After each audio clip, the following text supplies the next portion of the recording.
কংগ্ৰেছ দলৰ সদস্যসকলে মাকৰ পেটৰ পৰা জন্ম হৈছিল নে নাই মোৰ সন্দেহ আছে। তেওঁলোকে কিবা মেচিনৰ পৰাই জন্ম হৈছিল নেকি? কাৰণ আমি যদি মহিলাক আঁচনি দিওঁ তেওঁলোকে সমালোচনা কৰে। কোনোবাই নিজৰ মাকক আঁচনি দিলে সমালোচনা কৰিব নেকি? কাৰণ আমিতো সকলোৱে মাকৰ পেটৰ পৰা জন্ম লৈছো। গতিকে কংগ্ৰেছ দল নিশ্চয় এই আমাৰ সাধাৰণভাৱে জন্ম হোৱা পাৰ্টি নহয়, কিবা বেলেগ ধৰণে জন্ম হোৱা হ'ব। মুখ্যমন্ত্ৰী হিমন্ত বিশ্ব শৰ্মা ডাঙৰীয়া তেখেত এগৰাকী সাংবিধানিক পদত আছে। এগৰাকী সাংবিধানিক পদত থকা ব্যক্তিয়ে অসাংবিধানিক কথা কলে একেবাৰে শোভা নাপায়। কাৰণ আমাৰ মতভেদ থাকিব পাৰে, সেইটো ডাঙৰ কথা নহয়, কিন্তু প্ৰথমে তেওঁ অসমৰ মুখ্যমন্ত্ৰী হয়। তেওঁ প্ৰতিদিনে এনেধৰণে তৰল মন্তব্য কৰি পেলাই নিজৰ আসনখনৰ গৰিমা কিয় লাঘৱ কৰিব বিচাৰিছে আমি বুজি পোৱা নাই। যিহেতু তেওঁ কৈছে যে কংগ্ৰেছ দলৰ নেতাসকলৰ মাকৰ গৰ্ভৰ পৰা জন্ম হৈছিল নে নাই হোৱা সন্দেহ আছে। এতিয়া প্ৰথম কথা, তেওঁ নিজে এজন সন্দেহজনক ব্যক্তি হয়। তেওঁ নিজেই হৈছে এজন সন্দেহজনক ব্যক্তি। তেওঁ নিজেই নিজৰ পিতৃৰ কথা সংবাদ মাধ্যমত কি বুলি কৈছিলে সকলোৰে মনত আছে যে মোৰ পিতৃয়ে পাপ কৰাৰ কাৰণে কেঞ্চাৰ হৈছিল। তো এজন মুখ্যমন্ত্ৰীয়ে যদি নিজৰ পিতৃৰ কথাই এনেকে ক'ব পাৰে, তেনেহলে কংগ্ৰেছৰ কথাই হওক বা আই মাতৃসকলকে এনেধৰণৰ মন্তব্য দিয়াটো তেওঁৰ কাৰণে কোনো ডাঙৰ কথা নহয়। তেওঁ এনেধৰণৰ মন্তব্য তেওঁৰ পৰা আশা কৰাটো এতিয়া কোনো ধৰণৰ ডাঙৰ কথা নহয়। এতিয়া কথা হৈছে যে তেওঁ যদি সঁচাকৈ মাতৃ সমাজক ইমানেই ভাল পায়, ইমানে যদি সন্মান কৰে, তেনেহলে আজি জোনমণি ৰাভা মাতৃ, আপোনাৰ অভিনীলৰ মাতৃসকলৰ কথা তেওঁ এবাৰ ভাবিছেনে? লগতে আৰু এটা কথা সুধিব বিচাৰিছো, কংগ্ৰেছত থাকোতে তেওঁ নিজকো সন্দেহ কৰিছিলে নেকি তেওঁ মাতৃৰ পেটৰ পৰা জন্ম হৈছে নে নাই হোৱা বুলি? কংগ্ৰেছত থাকোতে যেতিয়া কংগ্ৰেছৰ নেতা কৰ্মীসকল বোলে মাকৰ পেটৰ পৰা জন্ম হৈছে নে নাই হোৱা তেওঁ সন্দেহ কৰিছে, তেনেহলে কংগ্ৰেছত থাকোতে তেওঁ নিজকে সন্দেহৰ আওতাত ৰাখিছিলে নেকি? 2 নম্বৰতে মই এটা কথা জানিব বিচাৰিছো, যিহেতু তেওঁলোকে গৰুক গো মাতা বা মাতৃৰ লগত তুলনা কৰে।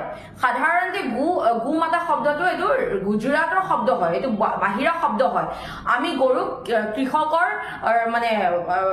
কৃষকৰ অস্ত্ৰ হিচাপে পথাৰত আমি ব্যৱহাৰ কৰো। তেনে ক্ষেত্ৰত তেওঁলোকে গৰুক গো মাতা বুলি কোৱা হয়। সেই গো মাতাক যেতিয়া মাতৃৰ লগত তুলনা কৰে, মুখ্যমন্ত্ৰী ডাঙৰীয়াক সুধিব বিচাৰিছো, আপুনি এতিয়া এটা কথা স্পষ্ট কৰি দিয়ক, আপুনি কোনগৰাকী মাতৃৰ পৰা জন্ম হৈছে? কাৰণ আপোনালোকে গৰুকো গো মাতা বা মাতৃৰ লগত তুলনা কৰে। আজি যদি আপুনি মাতৃ সমাজক ইমানেই সন্মান কৰে, তেনেহলে এগৰাকী মাতৃৰ সংজ্ঞা 1250 টকা নেকি? এগৰাকী সাধাৰণ মহিলা 1250 টকা সীমাবদ্ধ ৰাখিছে, আৰু আপোনালোকৰ পৰিবাৰ, আপোনালোকৰ ঘৰৰ মহিলাসকলক 50 লাখ টকা ৰাজ সাহায্য, বিঘাই বিঘাই মাটি, আপোনাৰ কোটিপতি টকীয়া বনাই পেলাইছে, আৰু আমাৰ মাতৃসকলক কেৱল 1250 টকা সীমাবদ্ধ ৰাখিছে। এনেধৰণে মাতৃসকলক আপুনি সন্মান কৰে নি? লগতে আপুনি যদি আই মাতৃসকলক সঁচাকৈ সন্মান কৰে, তেনেহলে অসম মাতৃৰ সন্তান জুবিন গাৰ্গ আমাৰ যি জুবিন দাৰ লগত যি হত্যা সংঘটিত হল, সেই হত্যাকাৰীক অতি সোনকালে ধৰি আনি পেলাই ফাঁচী কাঠত ওলোৱাৰ ব্যৱস্থা কৰক। তেতিয়া আই মাতৃসকলৰ বুকুত যি কৰা জুই জ্বলি আছে, সেই জুই কৰা কিছু পৰিমাণে থাম কাটিব। লগতে কিছুদিনৰ আগতে মহিলাসকলে আই মাতৃসকলে কৈছিলে আমাক অৰুণোদয় নালাগে, আমাক জুবিন দাৰ ন্যায় লাগে। আপুনি যদি মাতৃসকলক আই মাতৃসকলক সঁচাকৈ সন্মান কৰে, তেনেহলে জুবিন দাক ন্যায় দিয়ক। তেতিয়া মাতৃ সমাজে বহুত আপোনাক আশীৰ্বাদ দিব। তেতিয়াহে ভাবিব যে হয় মুখ্যমন্ত্ৰী ডাঙৰীয়াই মাতৃ সমাজক সন্মান কৰে, নহলে আপোনাৰ এয়া কেৱল মুখ চুপতি বুলিহে ভাবিব। এতিয়া কথা হৈছে, আপুনি যে কৈ আছে 1250 টকা বা 10,000 টকা উদ্যমিতা মহিলাক উদ্যমিতা আঁচনিক দি আছে, এতিয়া মই সুধিব বিচাৰিছো 1250 টকা যে অৰুণোদয় নামত দি আছে, আপুনি মাতৃসকলক সন্মান কৰে, সেই 1250 টকা 12 বছৰ চলিব পাৰিবনে এগৰাকী মহিলা, নে 12 দিন চলিব পাৰিব, নে এদিন চলিব পাৰিব জানিব বিচাৰিছো। ঠিক তেনেদৰে মহিলা উদ্যমিতা আঁচনি যিদৰে আপুনি 10,000 টকা দিছে, সেই 10,000 টকাত এগৰাকী মহিলা 10 বছৰ চলিব পাৰিব নে 10 দিন চলিব পাৰিব জানিব বিচাৰিছো।